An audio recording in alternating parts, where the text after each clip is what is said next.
Hello po, good afternoon.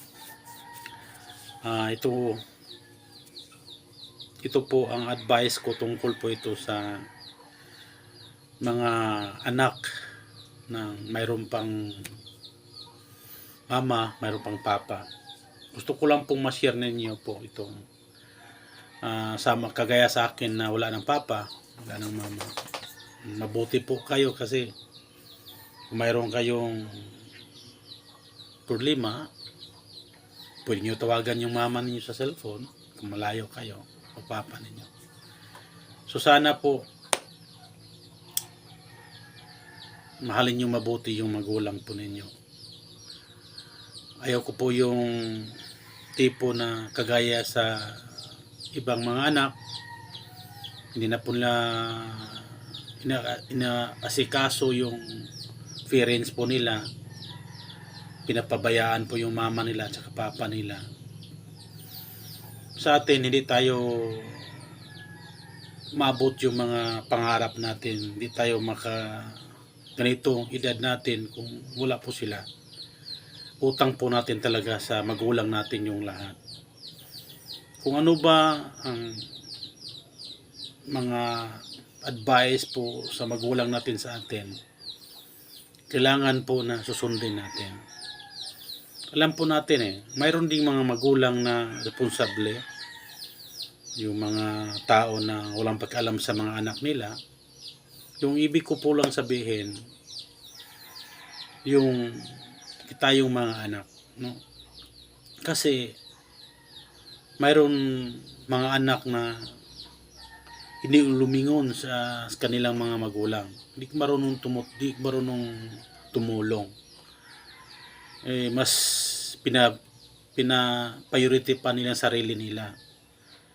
Kailangan, halimbawa, nakasakit yung mother mo, yung father mo. Kung ikaw dyan nakaalaga, nakasign dyan, kailangan naasayo ang magpakumbaba. Kasi, lalo na nakasakit yung magulang mo, hindi natin alam o hanggang kailan lang ang buhay niya. Bukas o mayroon pa siya o wala na. Kasi pag mayroon tayong sinasabi na sa magulang natin na hindi maganda, mabigat para sa kanya, pag mawala na po yun, sobrang sisi mo, sobrang lungkot mo, sobrang iyak mo. Kasi nagawa mo yung sinasabing sobrang bigat sa kanya na parang hindi mo siya nirespeto. Kahit tingin natin mali yung magulang natin sa sinasabi niya, dahil nagkasakit po siya, kailangan natin intindihin nating mabuti. Kasi ang magulang hindi mapapalitan. Hindi natin mapapalitan yung mga magulang natin. Kung wala sila, wala tayo dito. So malaking utang natin sa kanila. Sana po, mga anak, kung ano bang mga trabaho po ninyo, diyan, kailangan tingnan natin na itong magulang ko, kung mayroon ba itong sinasaing, mayroon ba itong bigas na sinasaing, o kumusta kaya siya ngayon kung malayo man kayo nagtatrabaho. Kasi yung iba pag makatrabaho na, yun, hindi nila iniisip, mag-asawa agad. Yun nila naisip yung magulang nila na nakandarapa sa kahirapan. Sana tingnan natin mabuti kasi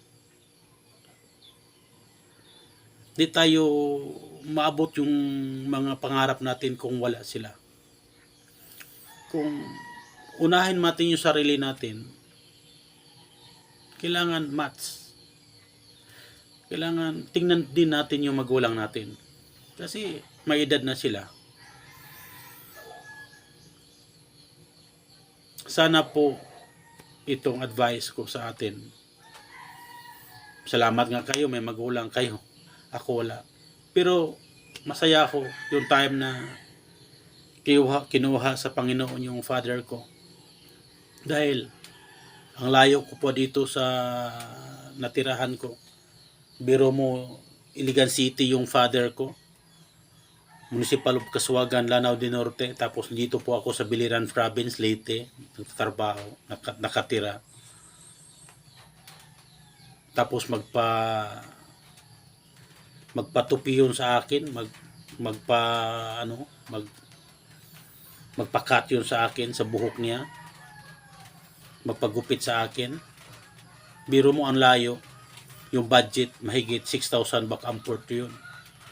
Pero hindi ko sinabi sa magulang ko, sige pa, ano ka ba, ganyan, wala po ko sinabi. Sinabi ko, sige pa, puntahan kita dyan. Pero sa ngayon, hindi pa. Baka sunod na bulan, makapunta ko dyan kasi ang layo, mahanap ako ba masahe. Talagang puntahan ko. Gugupitan ko yung papa ko.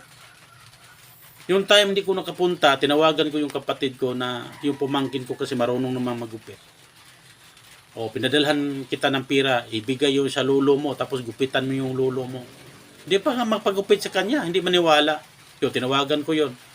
Ay, punta ka doon sa lolo mo. Ibigay mo yung cellphone. Tawagan ko. Hindi pa, pagupit ka kasi sinabi ko ni Julmar na magpagupit ka. Yung gusto mong gupit. Yun, magpagupit yun. Kung hindi maniwala yun sa iba. Yun the time na wala na siya. Yung nagawa ko, parang lalo kong na-miss yung father ko. Yung magulang ko, sila mama at saka papa. Kasi sa buhay pa sila,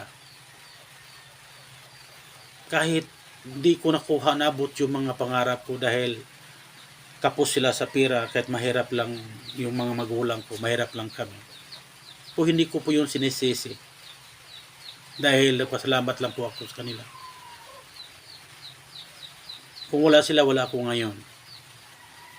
Yung ginagawa ko, yung time na nakatrabaho po ako sa Cebu, nakaipon po ako ng pera, pinaayos ko po yung libingan po nila. Pinagawa ko po yung lapida na magandang paggagawa. Talagang pangako po yun. Kasi alam po yun sa magulang ko na ano po yung pagkatao ko. Gusto ko lang po makabawi. Kasi nagpasalamat ko na nandyan po sila. Para sa akin, kailangan natin suklian yung panahon nasa maliit pa tayo, dumidi pa tayo sa mother natin. Sila pa ang naghugas sa puwit natin, nagligo natin, nagpaaral sa atin. Kailangan suklian natin yun. Kasi yung time na pinabayaan tayo, sigurado po yun, lalangawin tayo. Walang maglinis sa atin. Kaya itong video po ito, gusto ko maparating sa inyo na kahit ano bang naabot sa buhay natin, kahit may pamilya tayo, lumingon tayo sa ating mga magulang.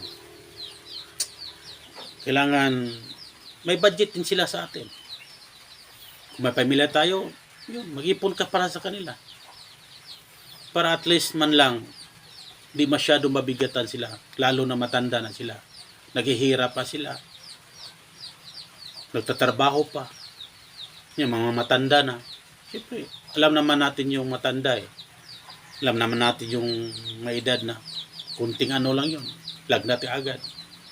So sana kagaya sa akin na anak rin, mabuti pa nga kayo, may papa kayo, may mother kayo. Ito sa akin talagang ginagawa ko itong video to dahil gusto ko pong malaman ninyo mahalaga sa buhay natin yung magulang. Minsan makasabi tayo sa sarili natin, halimbawa may isang bagay nga sa tingin mo hindi maganda, pero sa time mawala po yun, doon mo maisip na ito palang bagay po ito maganda pala, is importante pala dito. Doon mo lang maisip kasi huli ng lahat wala na eh. Sa ngayon, may mother pa kayo, may papa pa kayo.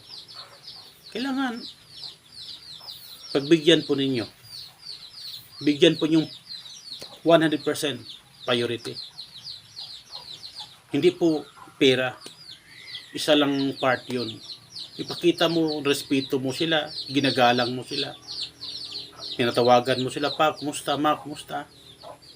Ano ba dyan? Wala ba kayong bigas dyan? Wala ba kayong pera dyan? O mayroon akong 100 dito, mayroon akong 500 dito. Yun lang. Hindi naman tuwang-tuwa na po yung papa natin, mama natin, yung magulang natin kung pagkapadala tayo ilang ano lang. Hindi po yung hinahanap yung kalakihan.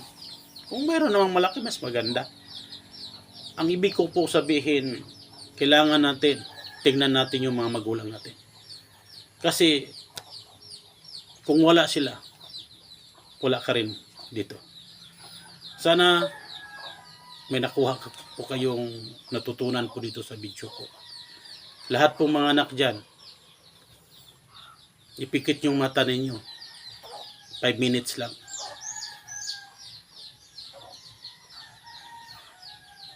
Tapos isipin yung mabuti. Ang ganda ko pala. Ang laking katawan ko. Ang gandang lalaki ko.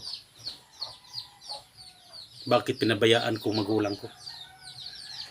Yun. Kung hindi mo nagawa, dumating ang panahon. Pag mawala na sa isip mo, pag mawala na sa paningin mo yung magulang mo, grabe ang iyak mo. Grabe ang sisi mo.